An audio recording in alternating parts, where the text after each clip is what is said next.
আমার ভাই সেদিন একটা ঘটনা হয়েছে তার হইল গিয়া টুকটুকির থেকে গাত পড়িয়া তার ফাউটা ভাঙিয়েছে।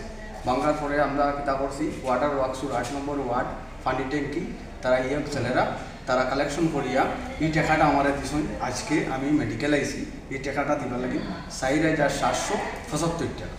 এটা আজকে 4,775 টাকা আজকে তারা দিয়া এটা ওয়াটার ওয়ার্কসের যারা ইয়ং ছেলেরা আছে তারা এটা টাকা কালেকশন করিয়া দিছে। তারা একটা জিনিস করিয়া তারা যেটা সাহায্য করছে এই বাইরে এটা জিনিস যেটা সাহায্য করছে সারা জিন্দগি তারপর ইয়াত করবো আর তারা লাগে দোয়া করবো এই যেটা সাহায্য করছে। আর লগে আমার ভাই এখন আছে সেও সাহায্য করছে, যতটুকু তার বন্ধু তারা শুক্রিয়া জানাই আর যেটা তারা সাহায্য করছে এটার লাগে নি ফল তারা পাইব। আর এটা দিয়া 4,700 এটা সঙ্গে আমি টাকা 500 দিয়া আমার তরফ থেকে। আমার বাড়ির নাম হইল আতারুর রহমান, তার নাম বাড়ি নিবিয়া নাম কৃষ্ণনগর। আমরা এই সাহায্যটা করে তারে একটু হেল্প করলাম। ইতিহাস নমস্কার।